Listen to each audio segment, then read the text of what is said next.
Olá, previdenciaristas de todo o Brasil! Como vocês estão? Que honra estar aqui mais uma vez junto com vocês. Hoje a nossa conversa é sobre um ano da reforma da Previdência Social. E quanta coisa mudou com a reforma. Será que você, advogado, que atua em direito previdenciário, já está por dentro de todas essas alterações? Sim, é importante que você, advogado, advogada, que atua em direito previdenciário, conheça as mudanças trazidas com a reforma da Previdência e que se capacite todos os dias, para que você sempre busque o melhor benefício para o seu cliente. Hoje nós vamos conversar sobre o benefício do auxílio reclusão. Mas antes, deixa eu me apresentar para quem ainda não me conhece. Meu nome é Tamires Linhares, sou advogada, especialista em direito previdenciário e atuo no interior da Paraíba. Sou presidente da Comissão da Jovem Advocacia, aqui na subseção de Souza, e faço parte da equipe das previdenciaristas desde a primeira edição, da qual sou muito honrada em participar. Então, voltando, hoje nós vamos conversar um pouco sobre o benefício do auxílio reclusão, que é um benefício bastante compreendido ainda pelo senso comum, visto que falta conhecimento por parte da maioria das pessoas. Por quê? O auxílio reclusão, gente, é um benefício que é destinado aos dependentes do segurado preso, ou seja, a família do segurado preso, e não ao preso, como a gente escuta muito por aí, certo? E por quê? Porque esses dependentes, eles não podem ficar de forma repentina economicamente desamparados. Principalmente se esse segurado preso, ele era o principal ou talvez o único responsável por levar renda para dentro de casa, certo? Então, é um benefício que é destinado aos dependentes e não ao preso.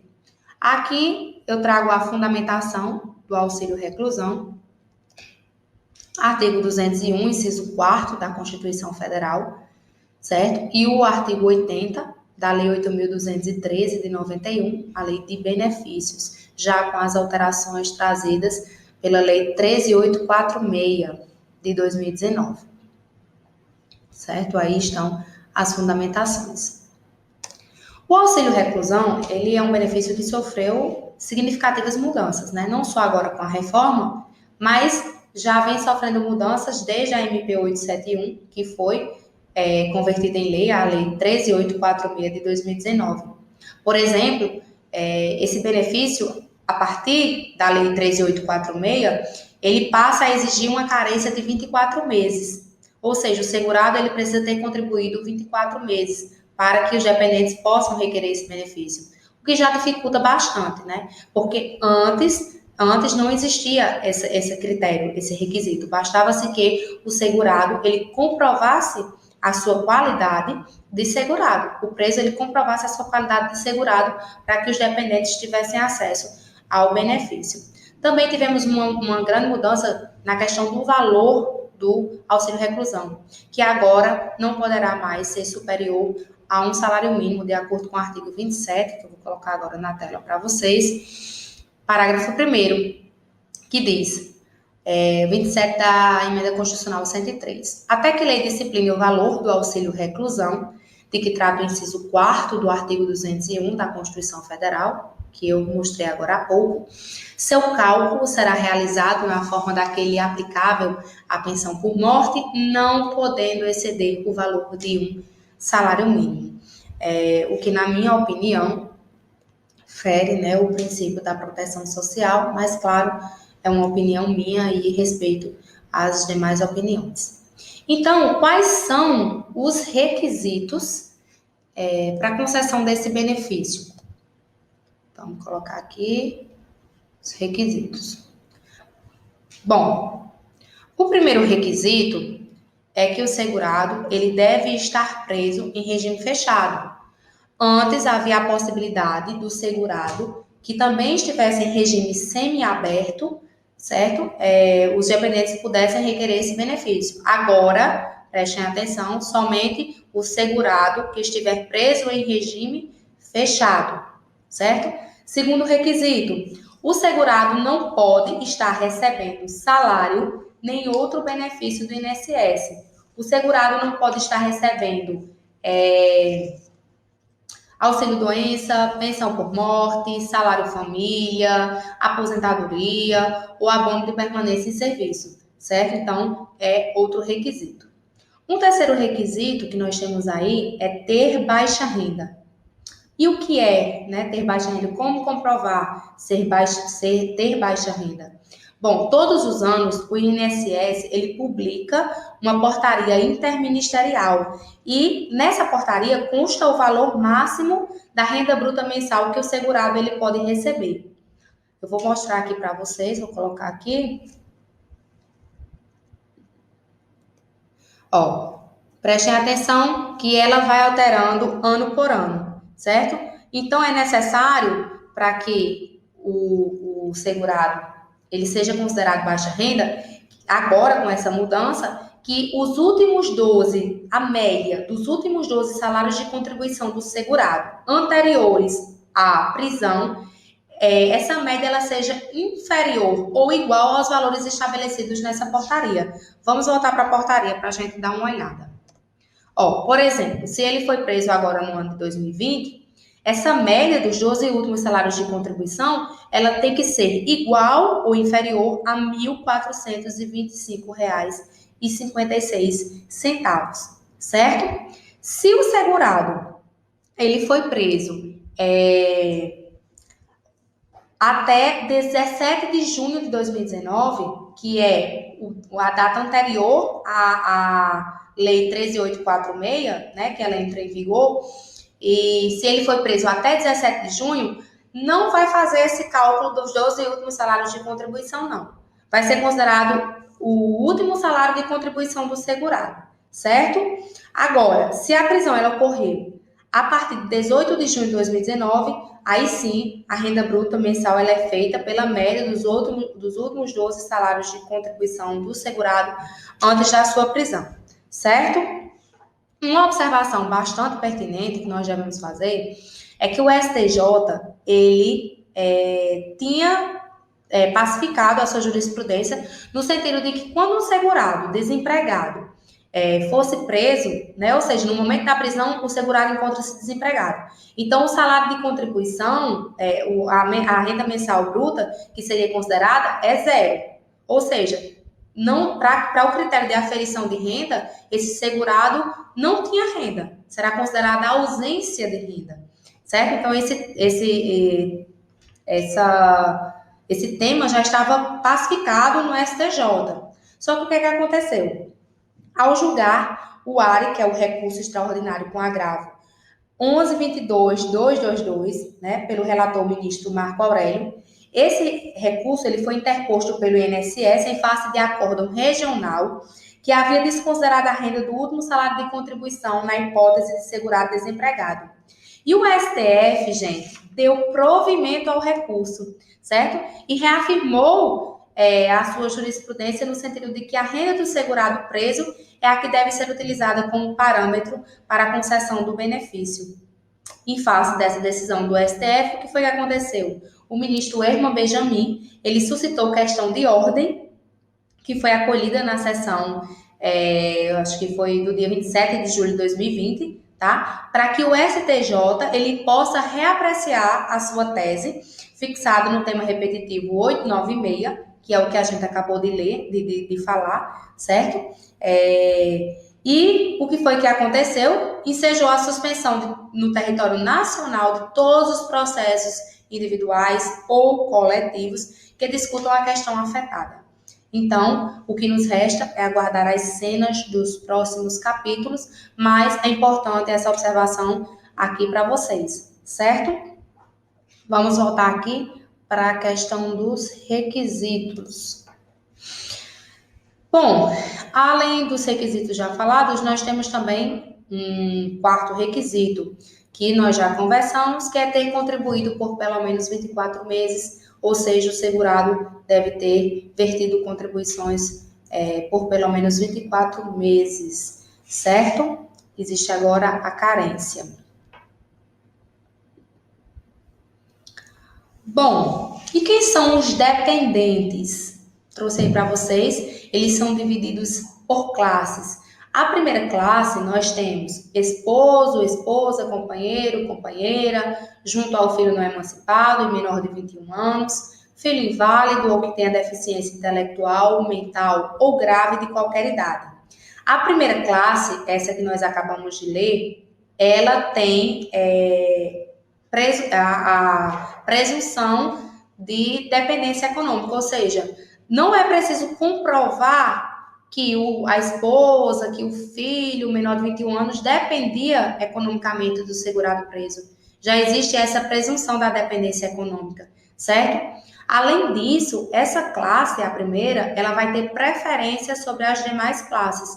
Ou seja, se existir dois dependentes, a esposa e os pais, um pai ou a mãe, quem vai ter preferência a receber o benefício vai ser a esposa, porque ela se encontra na primeira classe, certo?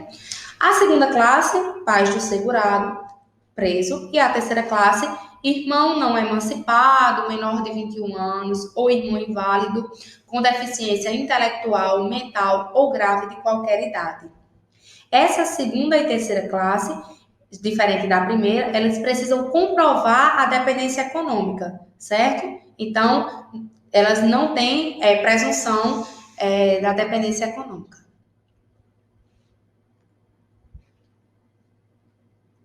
Vamos passar aqui. Espera ainda que eu errei. Próximo. Pronto. Aí aqui eu trago como comprovar a dependência econômica. Aqui, no caso, para os dependentes de segunda e terceira classe. Aí nós temos, pode ser pela declaração do imposto de renda, declaração especial feita em tabelião, prova do mesmo domicílio em cargos domésticos juntos, conta bancária conjunta ou outros documentos que possam vir a comprovar esta dependência. Certo? E a duração do benefício? Bom, o benefício ele vai ter cessação imediata. No caso do segurado, ele está em regime fechado, passa para regime aberto. O filho que completa 21 anos, ou fim da invalidez, certo? Também, se o segurado ele fugir da prisão, certo? O benefício vai ter cessação. Vamos ver aqui os principais casos. Vai ter cessação imediata em caso de liberdade do segurado, em caso de fuga, se passar a cumprir pena em regime aberto, filho completar 21 anos, se o filho completar 21 anos e, claro, se ele não tiver nenhum tipo de invalidez, porque a gente sabe que aí qualquer idade vai permanecer. O fim da invalidez, afastamento da deficiência, certo? Se o menor se emancipar ou se o segurado vier a óbito. Esses são os casos em que o benefício ele será cessado de imediato.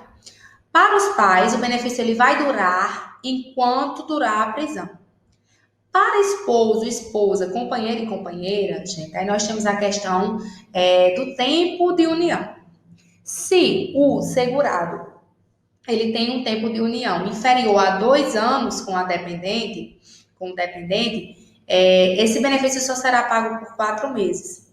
Agora, se essa união ela for superior a 2 anos, aí nós temos a questão da idade, certo? Vamos relacionar o tempo com a idade.